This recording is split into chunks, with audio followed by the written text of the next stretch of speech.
One of the kids, he broke it down because he was scared to swim. Maybe Clear said, "Are you going to continue to try?" And then he broke it down. He said, "That's what we're here for. Try master. Try to learn how to be the master of what we do."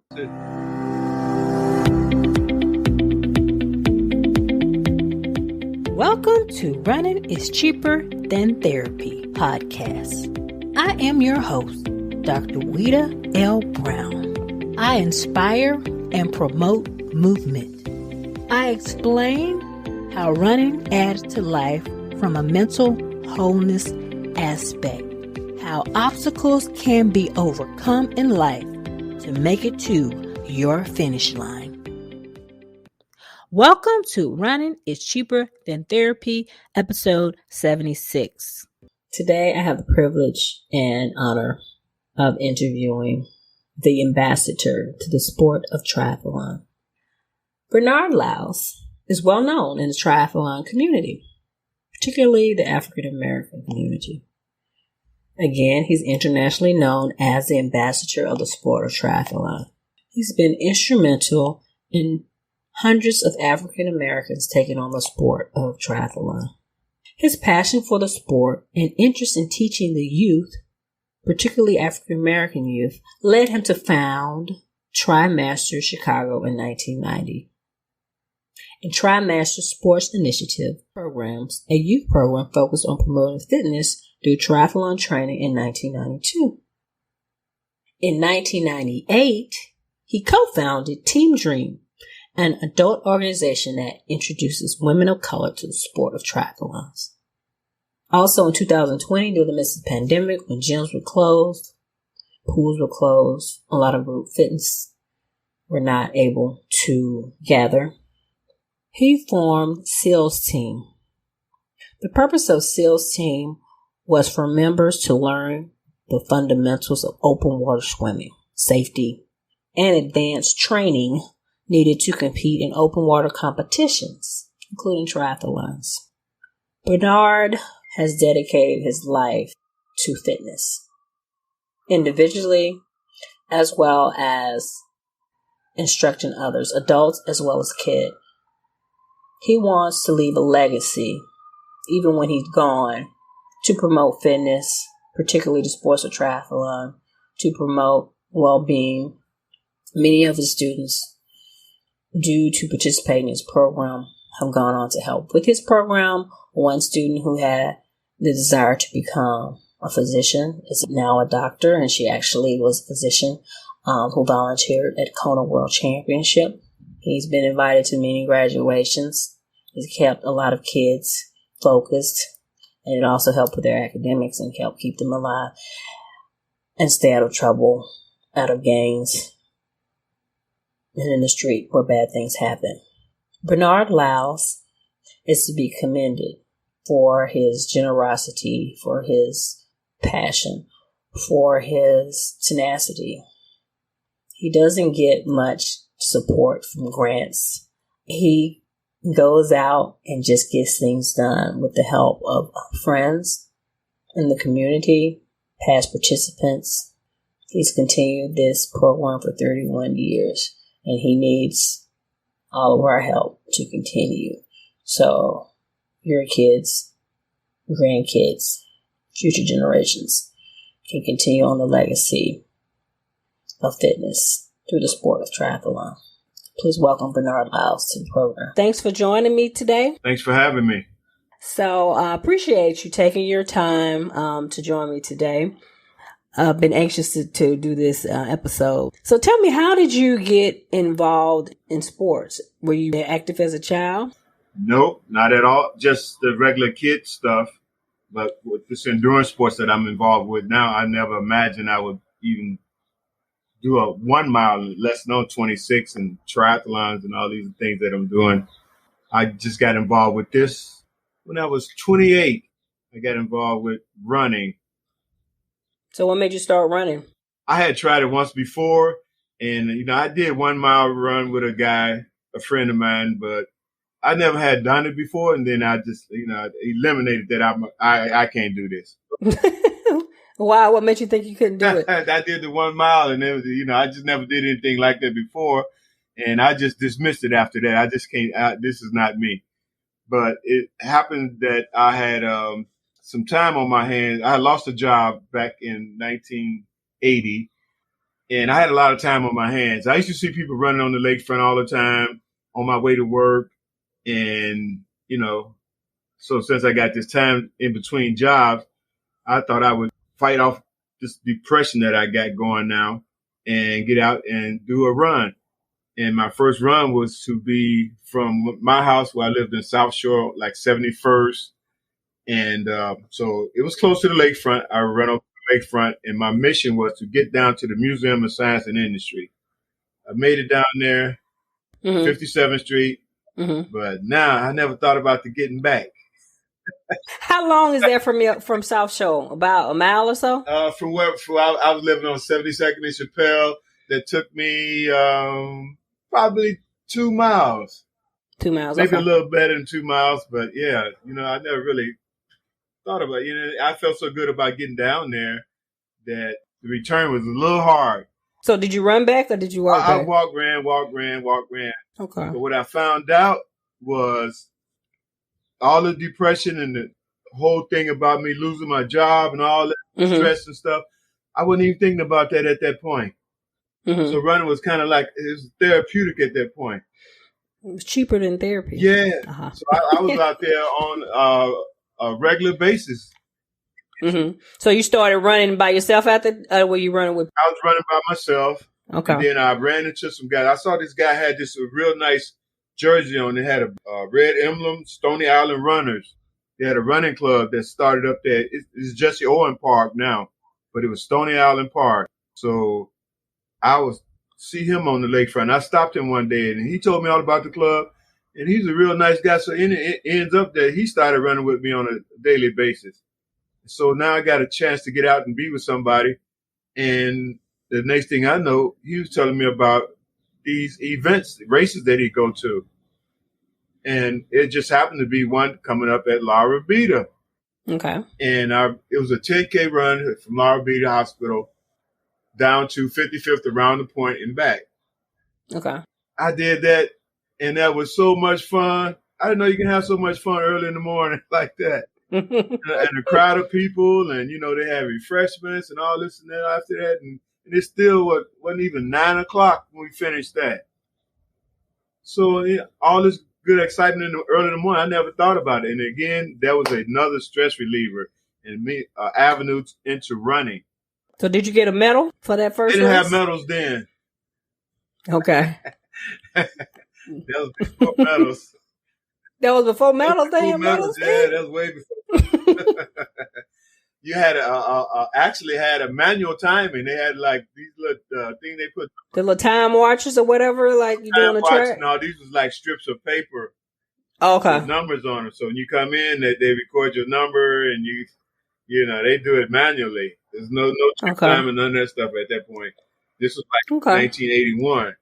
So no chip timing, no medals, none of that stuff. But it was still a lot of fun. And I learned about running and running shoes. I didn't have running shoes. I had Earth Walkers.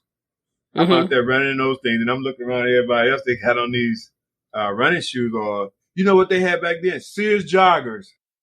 Sears joggers. That's the shoes? They looked like running shoes. Those were very popular then. Those before Saucony and Nike and New Balance. Were they like canvas or they were like running shoes they were kind of like kind of canvas and hard sole. They had a sole that we have now, but they were better than what I had. Okay. I looked like a runner then. Looked more like a runner. I'm the only one around here with these Earth Walker shoes, huh? They was comfortable, but it's all good. So, but anyway, I got into the running. And I just got to enjoying it. And the running, again, was therapeutic. And then I would sign up for another race. And I just got all involved in this. So you were hooked? Yeah, I got hooked after that first one. And then I started running 10 milers. And then, people were talking about the marathon, the Chicago Marathon. And I found out some of the guys that were in the Stony Island Running Club, they was doing these marathons. And one boy, 20 miles. asked him, where did he go? He went down from Stony Island Park down to past Soldier Field to Randolph and Randolph back. I couldn't believe he did that.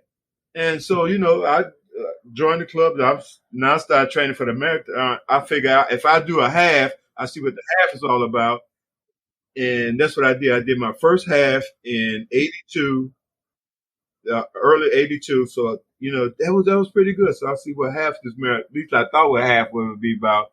And then the fall of 82, I ran my first marathon. Okay. Chicago. I ran Chicago Marathon. Okay. That Stony Island group, they trained me hard. They a lot of brothers and sisters too. But them brothers, they had been running all the time, and a lot of them ran in college, and they were distance runners. And they trained me hard. But I stuck with it, and sometimes the last one back, but that's okay. I got back. Yeah, that's what counts. So I ran my first marathon in 1982. I did it with the club. You'll have a member pick you up at the 20-mile mark and run the last 6 with you. Okay. So they had that set all up. So I, got to my 20, got with my partner, and that's when all the drama came on after the 20 miles. Cramps. You hit the wall. All that stuff. Yeah, all that stuff like that. But we made it in, and my first marathon was 4 hours flat. That's good. 4 hours flat, and we were the last ones on the TV telecast. They had a telecast that went for 4 hours. We were the last ones on there, and I didn't get a chance to see it because I was at, by the time I made it home, and did they give you a medal for the marathon? No medal. Medals didn't come out till probably. Medals came out, I think, in 85. Yeah. And they look like those little badges that you put on, or the medals that the soldiers put on. The little round thing with the yeah. Okay. I still got one. I still got it too. Okay. Those were the medals. But the thing about it, I ran a 4-hour marathon, and it was, the next couple of days I was sore and all that stuff like that. But that's impressive for your first one. I've never won a 4-hour marathon. I was excited about the whole thing. I was excited. 6 weeks later, I ran Hinsdale Marathon. And I ran 6 weeks later? 6 weeks later. You didn't rest. No, 6 weeks later, I was at Hinsdale Marathon. I ran that in 3 hours and 20 minutes. Wow, that's impressive. Yep. I'll never forget because I had some guys that we all rode up in the car together. And I know those guys, they run hard and they run fast.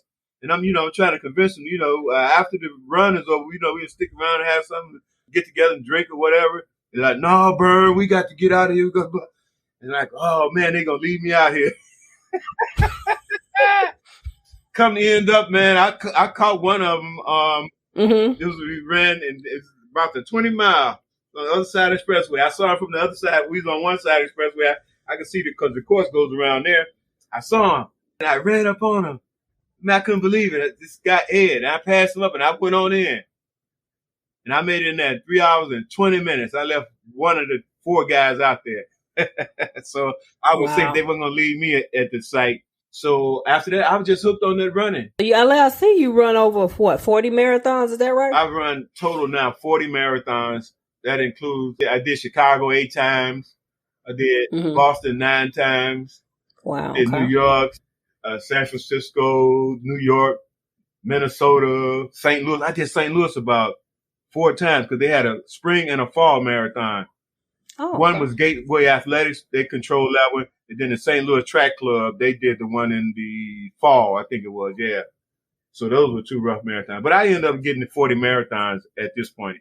I did my last one in 2016. That was in Little Rock, Arkansas. Little Rock. That was hilly. That was pretty hilly. Yeah, and that was that year that it got cold. And crazy weather. Yeah, we couldn't even get back home. Yeah, I heard about it. And your personal record is what, 254? 254.31, yeah. That's impressive. That year I went under twice because they had a Lake County Marathon in April. I did 2:59 and 31 seconds. Wow. Yeah, starting in April. So that year, 1985, I was setting PRs and I was burning them up. I was getting them weird. So how did you progress from doing running to doing triathlons? Triathlons, based on training for the marathon, I ended up with a stress fracture on my left shin. So I couldn't really run on it because I had started running on it. And then I started taking Advils and stuff like that before the run just to keep the pain down. No, you don't need to do that. No. I'm so hooked on this running. So what year was that? You had a stress fracture? That was before I broke those 3-hour things. Yeah, because I did the first triathlon in 1983. Okay, so you started pretty early. Yeah, I did my first triathlon in 1983, which was a sprint distance triathlon, but it was fun. But after that, just like with running, I started progressing to the distances of the tries. So I was doing internationals, and my whole thing was I try to keep those under 3 hours, doing 235. I think 235, 237 was my best international distance or Olympic distance triathlon. So I was pretty good at that too. Was it hard to progress to triathlons? Were you a adequate, I guess, swimmer? But I guess most people know how to ride a bike, but I know a lot of, particularly African Americans, people of color, don't have a great swimming background. Right. The swimming background, I got better at it because my first one, when I went to the triathlon, I was scared to death. I saw the course from the highway. I went to Hobart, Indiana. I saw the course from the highway. It had a lot of inner tubes strung out through there. But when I got down to the site, it looked even further. I'm like, oh, my God. I got to go all the way down there. And then there was a girl standing next to me. She said, oh, we have to go down there and come back. I was like, oh, my God. That was on a Friday. I picked up my race package. The race is on Sunday. Mm-hmm. Man, I didn't sleep Friday night or Saturday night. I was scared. You're scared. But I showed up Sunday, and I thought I was the only black guy, but it's one other kid there. Mm-hmm. Man, we latched on like we knew each other all the time. And so when we got ready for the swim, lined up, and when the gun went off, it just went for it. And I was out of the water in like 17 minutes, so it wasn't too bad. It was a 0.6 of a mile swim. That's what it was. Okay. Yeah, so I was out there in 17 minutes. So how did you prepare for the swimming? Were you taking lessons? Did you kind of teach yourself? I know some people just like look at videos and stuff. We used to go swimming in the lake all the time and messing around. And then, I tried some stuff in the pool. One time I was training to be a lifeguard. Okay. So, picked up a little more swim, but I never swam competitive. But you knew how to swim from when you were a kid, or were you an adult when you learned how? Yeah, I was still a kid and teenager because I was trying to get a lifeguard job. Okay. Some background, but no distance swimming with a whole lot of and no open water. Open water and all that stuff like that. Only open water, we would jump in the lake and jump back out. Really? Don't go too far. No, you don't go too far out there. That lake can get you, boy. Oh, wow. Yeah, I know. Yeah, that was my first real open water experience, and that was fun. So once I got out the water, I was good to go. Yeah. And so my biking was decent, but I was a runner.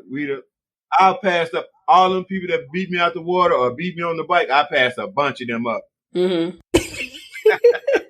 And I won a prize. The first 50 people won a prize. I was number 44. Okay.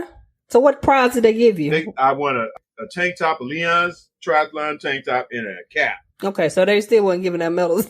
No medals. And I had a leather helmet. I didn't know I had needed a helmet. When I got there, I didn't even have a helmet. And the guy said, Leon said, you need to have a helmet. And so, I didn't know. So he said, go on the trailer in there. They had a trailer on site. And tell my mom, I said, give you a helmet. Mm-hmm. And that's what she did. Gave me it's a leather helmet. A leather helmet? Yeah, they had leather helmets right back there. Black leather helmet with the little vents, and that was the style then. Yeah. That's interesting. Mm-hmm. And he told me, keep the helmet, pay me whenever you can. He's real nice and enough. So I had a real nice experience at the first triathlon, and that was my way of advancing because some of the guys in the running club, I would pick them off every race. I would see somebody finish in front of me. The next week, I threatened them. Next time, I'm going to get you. And I got so far up the ladder that there's some guys I just wasn't going to beat. So I go lateral on them. I go triathlon on them. Okay. A lot of them don't want no parts of that water. Yeah, I don't blame them. So I was still the man in the group. So you're very competitive. Yeah. All my competitiveness came out. And then back to my depression and all that stuff, things started leveling off. I got me a good job. One of the guys referred me to a friend, and I got me a job. I was on the road, and I was good to go. And the marathon, that was one arena that I had a lot of good friends. I met a lot of good people, got my first sponsorships, and great. It was great all the way to the end. Like over 200 triathlons. Yeah, I've done over 200 triathlons. So what's your favorite race? If you like your most memorable race, either from just running or triathlons, what would you say? I like the triathlon, actually.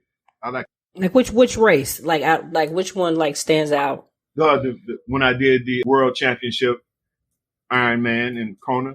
Well, tell me about that. Okay, that was in 1998. They had the 20th anniversary of the Ironman, and I was invited to come. You a VIP? Better than that, I guess, because all I do is say yes. And I was hey, that's wonderful. They flew me in, everything. They put me up 18 days. I was in Hawaii. I was in Hawaii before some of the pros got there. All right, and nice. I was there after most of them left. So you had a good time. Tell me about the race. I heard it was very challenging from the swim to the finish line. Oh man, the Ironman in Kona is World Championship is an understatement. That is the toughest. I mean, might not be the toughest Ironman now, but it's tough out there on that course. The 2.4 mile swim, that was nice, and it probably the most refreshing part of the day. Really? It was pretty good. It's not choppy or anything? It had surge to it, but you know, early in the morning is when the race starts. So the later the day, the more the surge.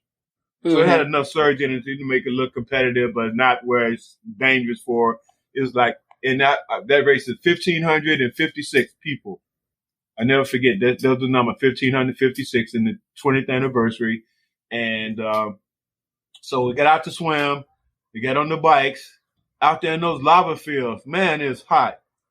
And we were climbing, and the wind in your face.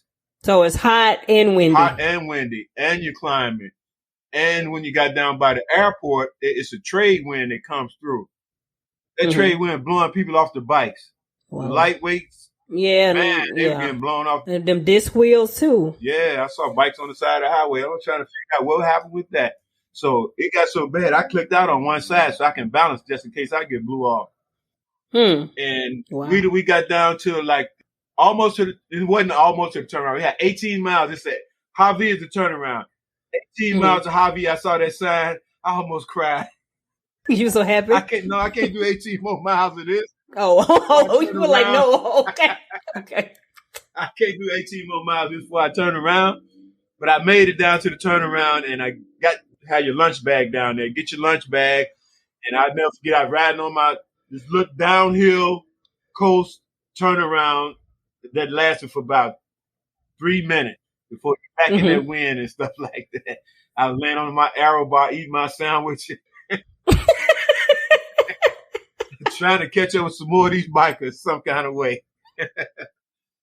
So it was rough. I caught a flat around 90 miles. Oh, no. Yeah.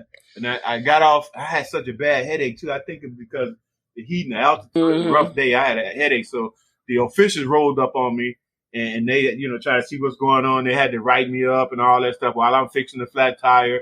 I asked them if you had any Advil or something like that. They had to write that up, too, because they had to give me some medication. Gave me the Advil, and I was back on my bike in 10 minutes flat, and I was gone. Okay. Finally got back to the transition with that bike. I don't care if I never see that bike no more. That bike was that rough. How was the run? I had 100 before, but never 112. On the run, I got him on that run. I did 436 in my triathlon run. Wow. After that, 112 mile bike in the 2.4 swim? Yeah, I was glad to get off that bike and go for that run. And I cleaned it like just like always. It ain't over till you do the run. And I was a runner. My background was in running. I ran past a lot of people that passed me on the bikes. I mean, there's so many guys that I knew that I passed up. And I made it back in 15 hours and 1 minute. If I hadn't had the flat, I'd have went under 15 for that one. That's impressive. Yep. I'll never forget Mike Adamley, that was from Channel 5. Mike Adamley, we rode together. When I saw him in the before the race, he said, "Oh, Bernard, I heard you was coming. So we got together like we was buddy. We from Chicago. We representing. We had a good time. He passed me on the bike. So that means I beat him out of the swim. So he passed me on the bike. And he got in on the run like 9 minutes before me. Wow. So if I didn't have that flat tire, we probably came in together. Same time. Which was a big accomplishment because Mike Abney ain't no punk, man. He's been in football and he's a star athlete all over the place. And I figured, and another thing about that year, I almost died from leptospirosis. Yeah, I heard about that. That was from a race in Springfield? Yes. I was training for the Ironman, so I was going to do like 4 halves that season before I go to Kona. In Springfield, it wasn't actually a half, but, it was pretty close. We picked up the virus in that water. This is like, I think maybe about 700 people in the race, and about over 500 or something got some kind of part of that virus and sickness, and all kind of things was happening to people. People had fought it off with antibiotics. Somebody had their gallbladder taken out, found out. And then I almost died from that stuff because my fever got so bad. Mm-hmm. So how long were you in the hospital? I was in Roseland Hospital for 5 days in intensive care. And then I think about 2 more days. I was in there total almost 8 days. And that was right before Kona? Yeah. When I got out of the hospital, I had 10 weeks to be in Kona. Okay. Everybody said, you still going to Hawaii? Like, yeah, I'm going. In season 5, we will continue the segment Ask the Doc. If you have any questions related to musculoskeletal health, please email me, send me a message via social media, or click on my website and leave an audio message. Select messages will be answered on the segment. So you recovered like after that with no kind of problems? Yeah, you're never the same. I was weak because, my temperature had went up so high. I don't remember all this stuff, but, my friend that came to the hospital with me, man, she didn't really want to talk about it because I was going through these convulsions and whatever. Seizures and stuff. Yeah, they had to put me in an ice bath. They put the fans on me, get my temperature down. Because even when I woke up the next day in the hospital, doctor came in there and he's looking at his chart and he's looking at me and he's like, you're not supposed to be here. Wow. He said, because after 107, they don't usually have nobody to talk to. Oh, wow. You got up to 107? I was at 109. Oh, my God. Yeah. They say after 107, they don't usually have nobody to talk to. And so, they based it on I was in shape, but they couldn't find out what was going on. They did spinal tap. They did everything to me in that hospital. And they ended up talking about heat stroke. So they didn't originally know that it was from the leptospirosis? They didn't know. They found out, the health department found out about 3-4 weeks later. They narrowed it down. Because we even went to, Bally's had a triathlon up in Madison, Wisconsin the following week after Springfield. And everybody went up there. And I went up there, I was registered. But when I got up there, I started feeling funny. When I went to pick up my race pack, I started feeling cold. And I thought maybe because we up here in this atmosphere, it changed, We went to check in. I got my pack. I said, let's go, go to the restaurant. I want to get me something hot to drink or something. Some hot stuff. But, about an hour later, I started deteriorating real bad. I started sick. I was cold and hot at the same time. No, you got fevers and chills. Yeah. And we talked to the people in the hotel that let me in the room real early and everything. I crashed out on the bed. I sweated that whole bed out. And then later on, I had to go check my bike in. I got up and got myself together, go check my bike in. I figured if I get something to eat, then I'll be okay. And then check my bike in and I'll be ready. So we did that. But, man, late on that night, it hit me again. And my friend, she couldn't figure out what to do. So she just went and got some Advil. Then I sweated it out. But the next morning when I got up, I knew it right there. I never couldn't make a race, but I you're like, yeah, I need to go to the hospital. I can't do this. I'm glad you did go to the hospital. I went down to the race site and I just sat down there. Everybody was wondering, what you going on, Bernard? I don't feel good. Then everybody thought they got the virus out of Springfield because a lot of the people, out of Wisconsin, because a lot of the same athletes were there. They got sick. That was in Springfield. They got sick. So So how did they figure out that Springfield, the water had this? I heard that's rare, that whole. Because of, they say like in the third world countries, the cattle and people, everybody share the same water. And that's when they usually have something like that. So I know the night before it did storm. They figured it stormed and everything just washed out. They didn't check the water. No, they didn't never check water at that point. No. Okay. After that, that's when all the water checks start coming in. Oh, that's when they go crazy and people be like, "Okay, is the race gonna go on?" Right. Yeah. Right. They start checking water. After that, okay. Right. Because even they wrote me up in the Triathlete magazine, and the whole thing was about water worries. Mm-hmm. That was the whole title of the article, Water Worries. And then they had a little section in there with me, my experience with the leptospirosis and being boiled alive. My thing was called Boiled Alive. Oh my God. That's scary though. But then they found it, the health department found out about 3 weeks later, they narrowed it down to it happened in Springfield. Yeah. Eventually they had a class action lawsuit and everything too. Who did they sue? The city? They USA Triathlon and oh really? Okay.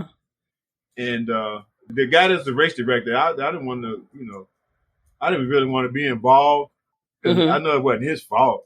Plus, I was the only like black athlete there, and me and the race director, we was good friends. It was cool. It ain't his fault, so I didn't want to be part of this, but because that's why they had so many people involved in races, like because there's a whole bunch of different factors involved to putting on a race for athlete safety. Yep, athlete safety and water worry. So so that was my big worst experience with the triathlon is going through the leptospirosis, and at the same time I got myself together to be in Kona. Well, see, you probably would have did a lot better if you didn't have that whole experience. Yeah, I would have been stronger because Susan Rogers, right? Yeah, Susan was my medical advisor. I got out the hospital with her, and I stayed in the house for about 2 days, and I had to get out. I got to get out and get some work done. I'm going to Hawaii. I got out there. So what did Susan say? She called me. She said, "Bernard, you know better." Blah blah blah. She got on my case so bad, and then when I got home, she's on my answer machine too. I had to hide out. Then I had to make sure to get out there real early. Or I had to go somewhere else and train. So you were supposed to be resting. See, Susan was looking out for you. I was supposed to be recovering. I gotta get ready again. So what prompted you to create TriMasters in Chicago? The kids, I tried sharing this whole TriMasters triathlon experience with some more adults. I started a adult team because you started adult first before the kids? I met the original TriMaster that came out of New York. I met them in 1990. They came out of New York, and I went to the Chicago Triathlon, and I saw this group of Black and Hispanic, and they was in the first wave and everything. Why? I didn't know nothing about this because usually when somebody or a Black person get involved in triathlon, I know a little something about it. I hear something. I didn't know nothing about it. And I found out who they were, and the guy that started it, his name was Alvin Hartley. Alvin wasn't racing, but his whole team was racing. They had sponsors. They had like Burger King was their sponsor, and then Pan Am was flying them. Pan Am was flying still then. Wherever Pan Am fly, wherever the triathlon, they was going. They said, "Bernard, you'll be with us next year," and that's what I did. I got with them, but I started a Chicago chapter. Okay. So I rustled up, 10, 15 people that I knew that some of them can swim, some of them want to try the triathlon, and some of them, from our running club. But trying to keep them motivated and trying to keep them going, and, it got kind of difficult. They weren't motivated, or they just was just... Some scared, some not motivated, some never available, and, all those things like that. So I was president of the Rainbow Runners Club at that time. So, how you run with people all the time and conversations come up. Yeah. So I think I must have mentioned that I was trying to start a program where I can train some kids. I'm trying to share this sport. And that I had tried to do it at the health club where I was at Hyde Park Racket Club on 47. I was there. I tried to talk to the people over there about, my whole idea of this.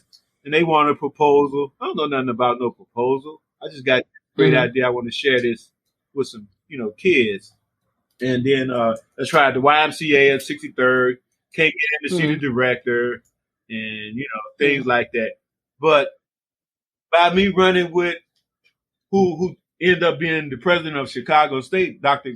Dolores Cross, I must have mentioned it to her a couple times. One day I got a call from her office to come and meet with her. And I went to the Chicago State and I met with her. And she said, "Couldn't you really put on a program for youth?" And it wasn't no time to say no. Yeah, I can do it. And she told me she had this grant for like $10,000 from Chicago Community Trust, and she wanted to use it to start if I could do a pilot program for kids in the triathlon sport. And that's what I did. So the next week she got the athletic director and legal and a couple other vice presidents, whatever, together in her conference room and figured out how we can actually legally do this on campus. Okay. And they worked it out and had all the forms and stuff for the parents to fill out. So I got the $10,000 to use. I bought 10 bicycles. I hired 2 lifeguards and a couple of other TriMasters that was in my adult thing. They came out to help me, put this thing together. And we just went off the cuff with it. So where'd you get the kids? Man, everybody got kids. But what happened was, this was in late July. So all the kids, mostly in summer programs already. So I hustled up kids. This one grandmother, I promised her, when I visualized this whole thing, I visualized I'm going to have this program. One day I'm going to show you a Sunshine article where I had this. It scares me now because I visualized it and it came true. I'm going to have this program for youth. And I had told this one grandmother that I knew she had like 5 kids. Grandma take care of all the kids. She got 5. You don't want to call them bad, but they was bad. And she trying to do her best with them. And so I told her, I said, "Miss Randall, I'm gonna put them in my program when I get started." So when I finally got the program, I went to her and I got her 5 kids. There's some people on campus. Their kids wasn't involved in nothing.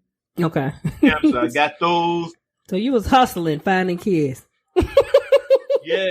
Okay, 30. Yeah, and we just went off the cuff with it because we had the authorization of the president's office, which opened up a lot of doors around there that was all closed, and people like, "What's going on here? Who authorized this?" and blah, blah, blah.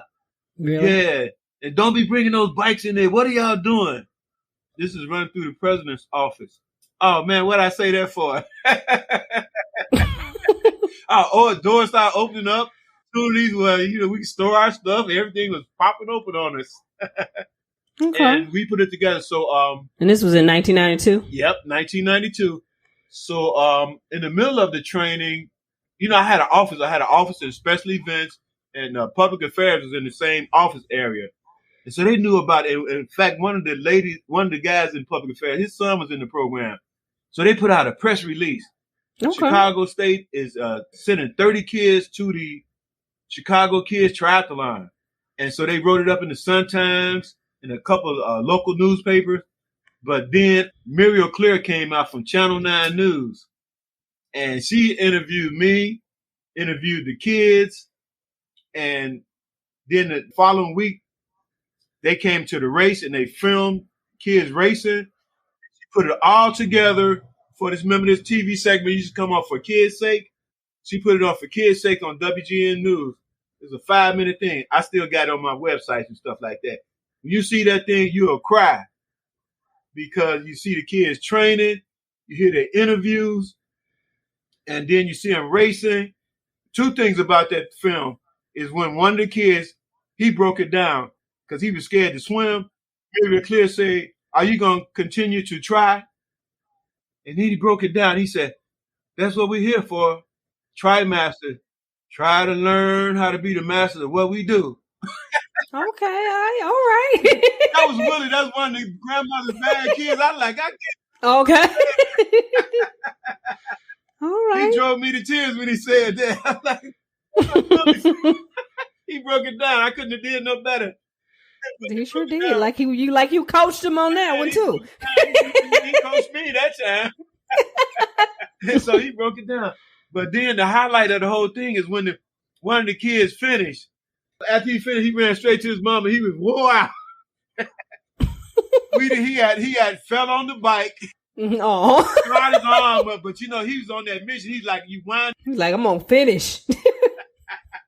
Fell down and scarred his arm up. He got up and he kept on going.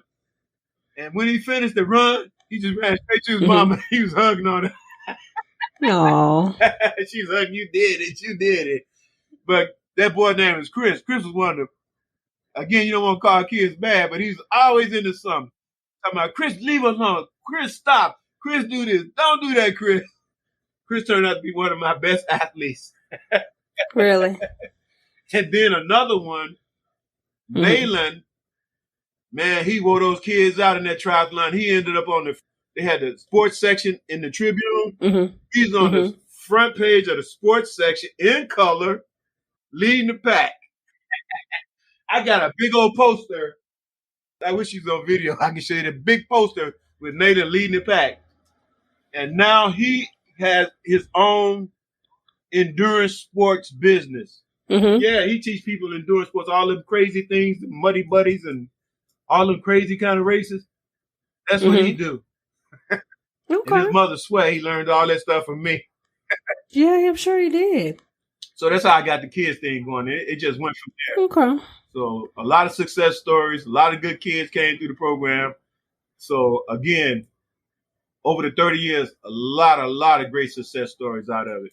Yeah, so you're like the OG in the multi-sports world, an ambassador in the sports of triathlon, particularly with inspiring young people to get involved in the sport. That's what they say. I'm the ambassador. Yes, yeah, you are. You are. Because I know when I was a kid, I didn't even know what triathlons were, let alone and I couldn't swim either, trying to compete. Right. Yep. So, and based on that too, now, you know my son Terrence, so I'm so proud of Terrence, what he's doing, continuing to bring more minorities, Black people into the sport of running. Now he's done his first. Yeah, he showed out on his first race. Yeah. Yeah, so I'm finna, I've been there, done that. So I'm trying to just encourage more and keep him rolling. Now he's on a roll. He's got the Men Run These Streets and Black Chicago Runners. And now he's doing this triathlon. And he's motivating and inspiring people. So I'm happy about all the work that I put into it and, people that I've inspired along the way that are involved in it. Because back to the day, I was the only Black person out there. So now I see it. And now, I give women a lot of credit too, because the women over the last 10 years, women have been stepping up. Yeah, getting involved in endurance sports and winning races and now in the triathlon, our women, I'm very proud and very happy to see them involved in it. I know I read about one of your kids said she was going to be a doctor and she raced, but she actually ended up being one of the physicians at Kona. Yep. Ryan, I think it was. Ryan, she came to me when she was 9 years old. She had a swimming background because she's with the Chicago South swim team. But, she wanted a little more than that. So she learned triathlon and she was good. She got to be good. She got to be a real good runner. She got so good that she was winning at the triathlons all the time. And another pro triathlete, Lauren Jensen, kind of picked up on it and started training with Ryan and gave Ryan a real nice bike to ride and everything. And Ryan was killing him. But at the same time, she's always, everything she said she's going to do, she was on it. She said she's going to be a doctor. She ended up being that doctor. For real. But along the way, she won races that she won one of the sprint races, Chicago. And then we had to get some sponsorship to get her out to Oceanside, California to defend her championship. Yeah, we taking Ryan all over the place and she was winning. So she became a doctor. And I was so proud of her becoming a doctor and ending up being a physician at the Ironman World Championships in the tent. So a lot of the pros, I knew them. I was introducing them to Ryan. Dave Scott, I introduced him to Ryan. He was so impressed too because, Dave was the 6-time world champion. I knew all these guys, Dave Scott, Mark Allen, Susan Lashaw, Wendy Ingram, all of them. I knew all the OG pros. Okay. And so they was impressed with it too because they knew about my program. Some of them supported me in the program, and they was like, "Wow, that is incredible." So yeah, Ryan is one of my many success stories. Okay, I bet. So over the years, have other programs started as a result of your program, like in other cities? Yeah, it's been some other programs now. Minority based programs are still few, but other kids programs are up. But ours is unique because we're a Chicago based inner city, and we were the first pretty much that brought minority kids into the mix. So where do you get most of your funding? Grants, individual, or combination? Begging, okay. You might get a letter too, Weeda. Okay. Yeah, most of it came from friends or athletes that I met along the way. They read about me and they're glad to support. So I would just send them a letter, ask for their support. Some of them will send you $100, some send you $50, some send you $5, some send you $1,000. I built my little network up, and then I might get a hit from here on a sponsorship, get a little small grant from there, piece together. But I never really had the really needed sponsorship, like a 3 to 5 year commitment of dollars in equipment. I never had that.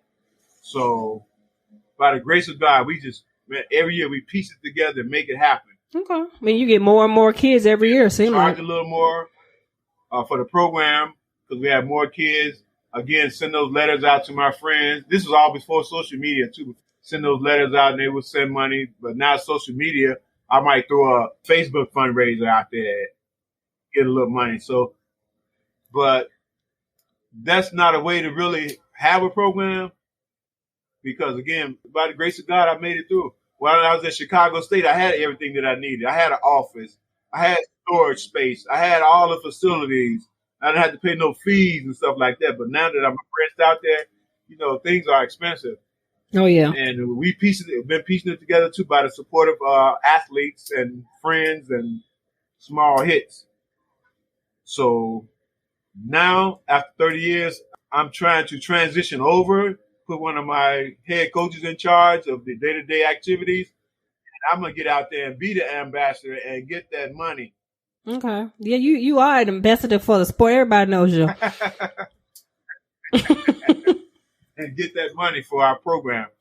So I'm on the lead of a couple of different foundations. I did our paperwork, man, which spin my head because filling out those foundation paperwork and stuff like that, man, I never had to go through all that.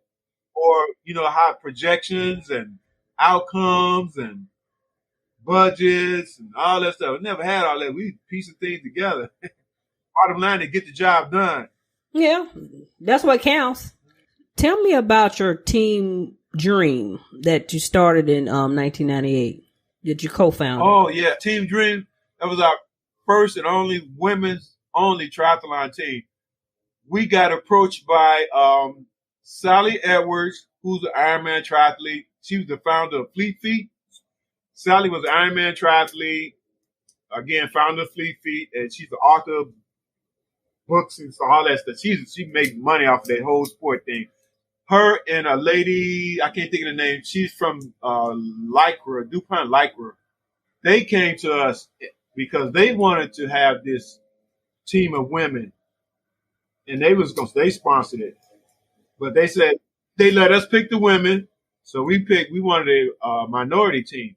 So they like, yeah, let's do that minority team. So again, Derek Milligan, he pretty much put the team together while I worked the logistics with Sally and I can't think of the other lady. And I can see her face, but I can't think of her name right now. We put all the logistics together to try to get this thing together. So again, we ended up with about 15 or 18 participants. And we had Olympic champion Willie White on our team. Yeah, Willie White was on our team. So we did that. And our first triathlon was up there in Pleasant Prairie. Okay. Where we took all the girls and we made history. Everybody there was so excited to see this black women's team up there competing. And then, by Sally and the lady from DuPont, putting the word out there in the media and stuff like that, boosted up the whole thing. When we showed up, man, it was on. Yeah. And it went from there. Ryan was part of that team too. So we had Ryan on the team, Willie White, and a bunch of girls from the neighborhood. The SEALs team, was that a spinoff of the Dream Team or was it separate? That's a separate thing. That's something we started during the pandemic. Some of the girls approached me. They wanted to learn open water swimming and, everybody bored, couldn't do nothing. The lakefront was locked down too, pretty much. But by being locked down, nobody was out there. So we was able to go open water swimming at 57th Street Beach. So, yeah, they asked me to be the coach, and Terry Solomon and a few other ones. Yeah, they convinced me to be the coach, and we just started putting it together. And somehow Triathlete magazine found out about it, and they interviewed us, and they put us on online magazine. Oh yeah, I saw that article. Yes, Susan Lackey, I think. Yeah, what to do during the pandemic? Started an open water team. That was great. So we're now 3 years into it, and we've got quite a few women introduced to the open water swimming, and they were able to do the super sprint triathlon for the last couple of years. Okay. So now a couple of them are going to do the sprint this year. Okay, they dance. Yep. So we're into the third year of the Terry Solomon named the SEALs team. Okay, I like that. SEALs team. So I'm just the head coach of SEALs team. Okay.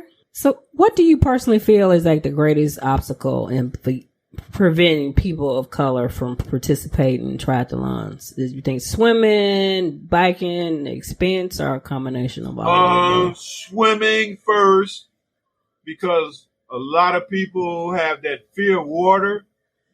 And it's not that we can't swim, it's because we don't have access to the facilities. We don't have them. We have very few in our community. True. And the ones that we had, like in the high schools and different places, once they go down, they stay down. They don't bring them back up. So we are limited to opportunity to learn how to swim. If you go into a 70.3, that thing costs you $400. That man, 800 something. 800.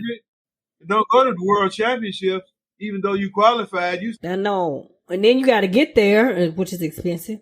Yeah. I remember when the marathon was like $12 or something like that. When it went up to 20, we had a fit. Well, now look at it. Then you got to get in the lottery for the big ones on top of that. If you could get in. Yeah. So, swimming on the triathlon, and then the expense comes second. Okay. It's not that we can't do it, because we can dominate this thing. But we need the exposure to facilities, and we need good trainers to get us through this thing. We can dominate this whole thing, too. What do you find the most challenging aspect from the coaching aspect? From coaching, I enjoy coaching. Actually, I don't know. I enjoy coaching. You don't have no challenges? The challenges. People I'm scared, but I gotta answer 1,000 questions before I get you in the water. Yeah, that's that fear, especially in the open water, because especially out there at the point. Yeah. It's scary because you be out there, you just be out there. I have to answer 1,000 questions for it, but it really doesn't solve don't give them the right answer. So now I stop answering questions. I just you be like, come on, just get in the water. Show up.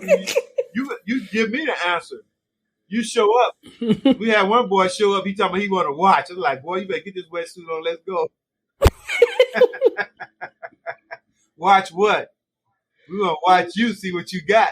And see because again, everybody's an individual.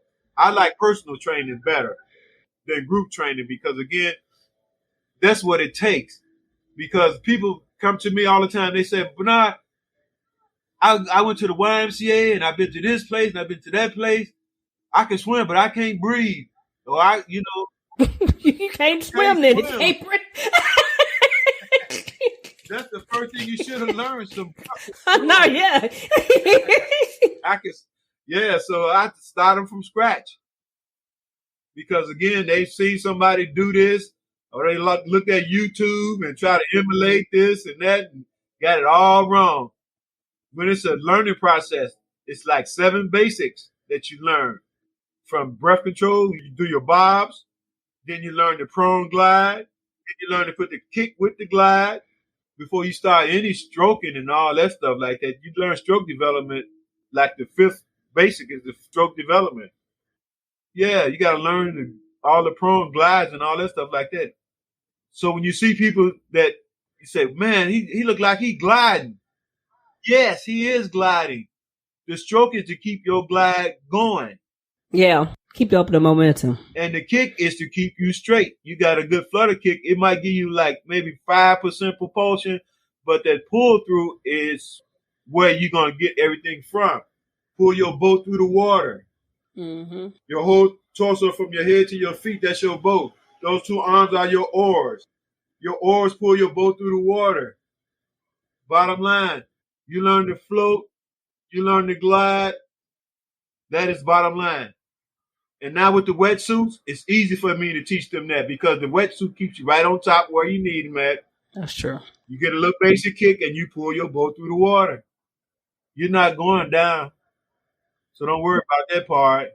Everybody like, how deep is it? How deep is it? Like, don't worry about that. Don't worry about that. You ain't gonna be down there. Even if you try, like when I'm in a pool, I think somebody dropped their goggles, and I was trying to get the goggles, and I could not stay down at the bottom of the pool, trying to pick the thing up. I was like, because I float. Yeah, and that's what I mentioned to a couple of police guys that I trained. I said, even now y'all know when y'all get those bodies out the lake, they usually have some cement boots on them, or cinder blocks or something to hold them down until they eventually ride off and float to the top. Mm-hmm. Even the dead body floats. So this live body is easy to float, and if I try to get you to go down to the bottom, you're gonna pop right back up. Mm-hmm. Right. Because at Chicago State I was training. We had the instruction pool. I started training that, but eventually we get over in that diving well.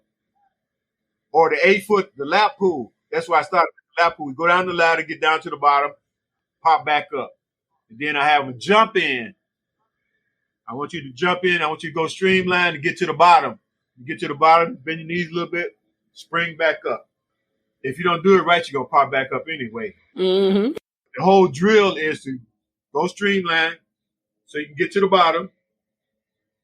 Then you need just a little bit so you can push off, pull your hands back down, and you shoot right back up. You shoot up higher than you over the surface if you do it right.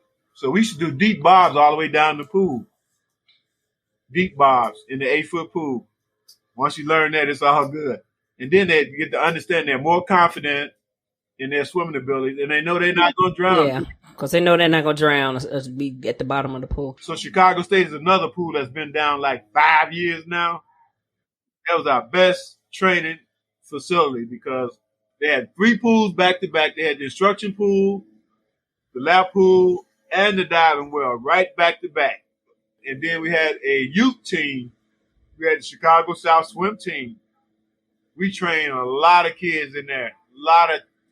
We took them to Illinois state championships 7 or 8 times before we just couldn't train them no more to get them there. My youngest son too, he went to state championships 6 times. Yeah, Illinois state swimming. They got him on record. Illinois swimming. They got all their stats and everything. He was good. When he was 12, man, he was killing them. We went to the National Black Heritage Swim Meet in Raleigh, North Carolina. We should go there. Every year we go there with our team, and we compete against, it usually be about 60, 70 teams from all over the country. Black teams or, Hispanic mixed teams. And we would compete with them. And our best showing was we got a 3rd place out of all those teams. All over the country. That's good. My son ended up with the high points award. Yeah, the most points. He won the most medals. He cleaned it up. He cleaned up in his age group. All right. So yeah, I'm so proud of him because yeah, he took it on. But he's 12, he had it. Now he's lifeguards for different facilities and stuff like that. Helped me with Trimasters because he came through Trimasters too.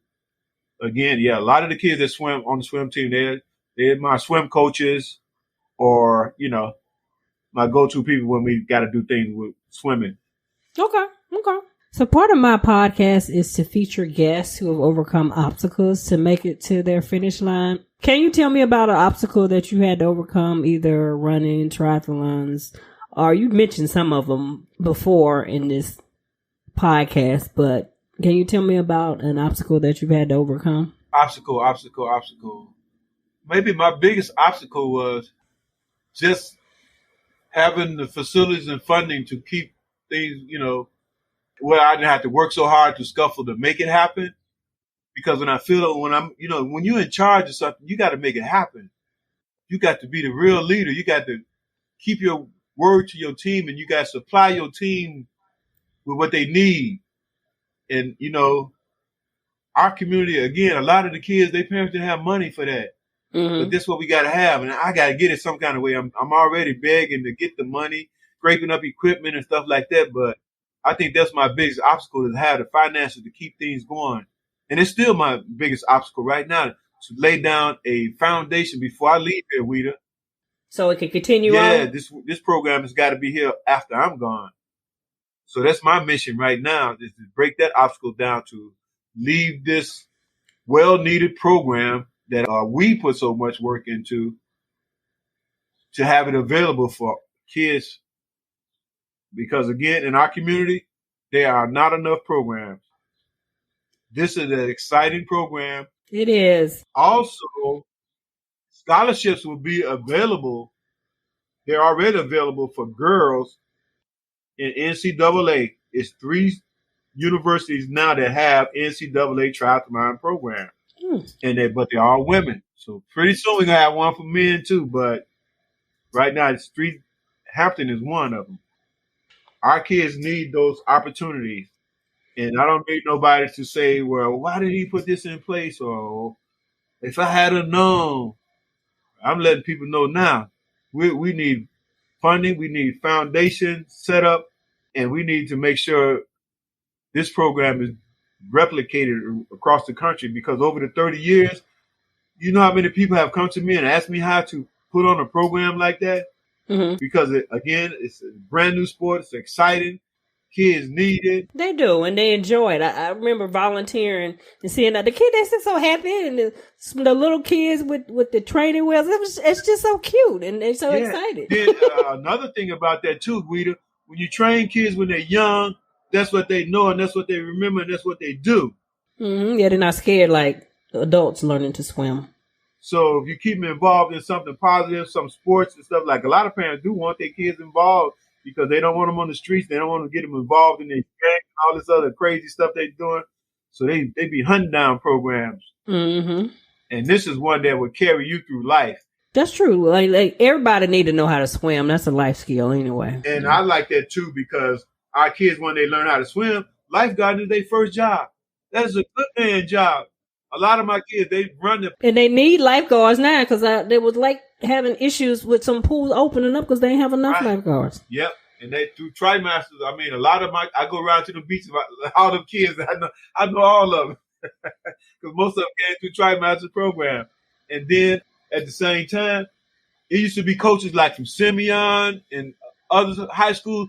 They used to come to me looking, Bernard, I know you got some kids for me, right?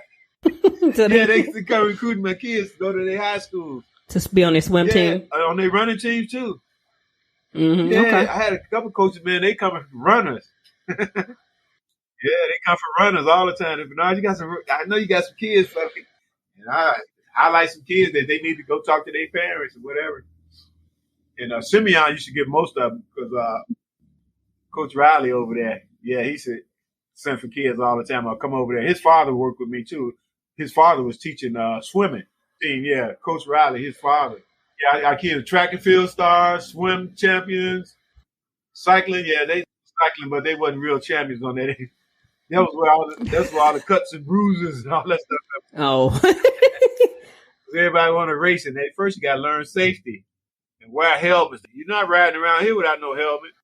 In fact, I used to get the books from the IDOT Kids on Bikes. They had a safety book. I used to go down to downtown to the IDOT office and get those safety books for the bikes. That's what they call. And they tell you all the safety, and they had to pass that. Yeah, that's good because some adults need to read that too. Because some they do.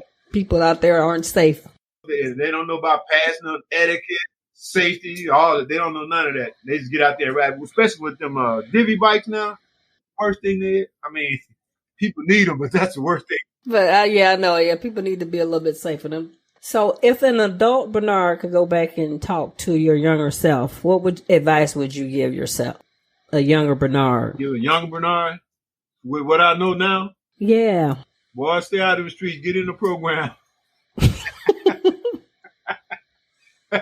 Be about something. Right. Don't get involved in all that.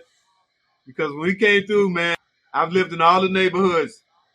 I lived in Lawndale. I lived in Inglewood.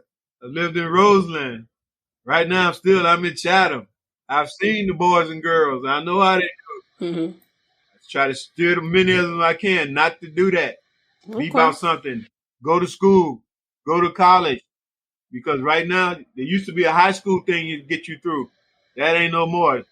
You need to have your minimum bachelor's degree. Better a master's degree. But if you're smart and you really want to not work hard when you grow up, get you a PhD. For real. You know about that, though. Well, I don't have a PhD. I got an MD. I don't have a PhD. Well, you know what that PhD about, too. Get in on that research money and do it your way. So any last minute words of advice from my listeners? Always think positive. Physically, take care of your body. It's a lot of people, they waited too late, not too late, but they waited till they got a lot of different illnesses and things going on where end up the doctor have to change your diet and your schedule for you. Do that yourself. Mm-hmm. Like we train the kids, we train them on nutrition and everything. We have nutritionists come in. It's what you feed yourself. Everything is good, but it's got to be in moderation. And then some of the things just are not playing good if you're going to perform. So again, just take care of your body, get involved in some health and fitness, and you'll live a longer and more happy life. Well, where can people find you? Or where can people find you, or if they want to donate or be involved with the TriMasters, your youth program? Or our TriMasters youth program is www.tri-masters.net. So we're at tri-masters.net. They want to donate to our program and find out more about it. I have a website. I have a personal website that I'm building, Rita. You should check it out. Okay.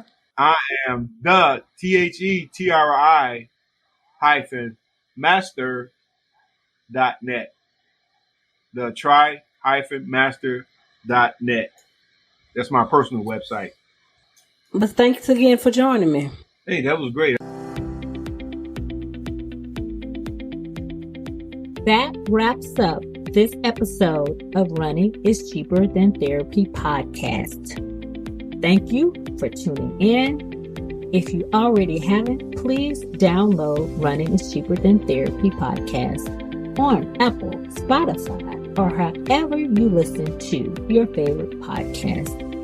If you have any questions, concerns, or possible show topics, please email Running is Cheaper Than Therapy, OLB, Omaha Love Brown. Again, that's Running is Cheaper Than Therapy, Omaha Love Brown @gmail.com. I also can be reached via Instagram, Facebook, Twitter, LinkedIn, and YouTube. Handle We Life, We Love. OUI Life, OUI Love. Thank you, and please tune in again.